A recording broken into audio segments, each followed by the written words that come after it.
Akshay Bhatia is a name, again, kind of like Tagala, where, if you're paying attention, you know who he is. If you're not, you're like, I don't even know how to say his name, right? So Bhatia presents really as a feast or famine type player for me, but he tends to do his most damage in these weaker fields. You go back to the Worldwide Tech Championship last November.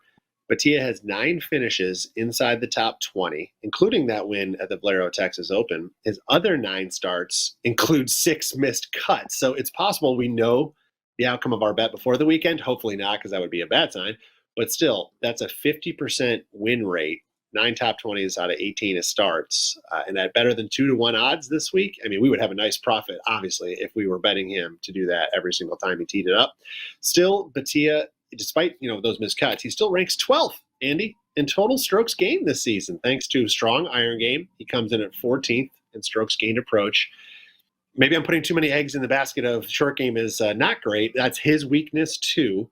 But his putting is respectable at 35th this season. And you mentioned about the low round guy like Shane Lowry and not riding a low round guy too much. Well, I look at Bhatia as the opposite, and not necessarily for an outright winner, but for a leaderboard type of play. Bhatia is known for that ridiculously low round, right? He rode that opening round 63 to victory at the Valero Texas Open in a field that did include Rory McIlroy. And to be honest, that field kind of very similar to this week's field.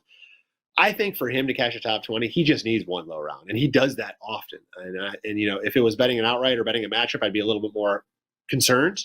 But when you're just trying to get up there in that top 20 kind of a market, all you do really need is one low round to get into that market or to get into that finish. So I think that could do it for him. And he might not need it, but at 2-to-1, considering he's down to 50% of the time, over the last, I guess we're at 7 months now, I'm going to ride it.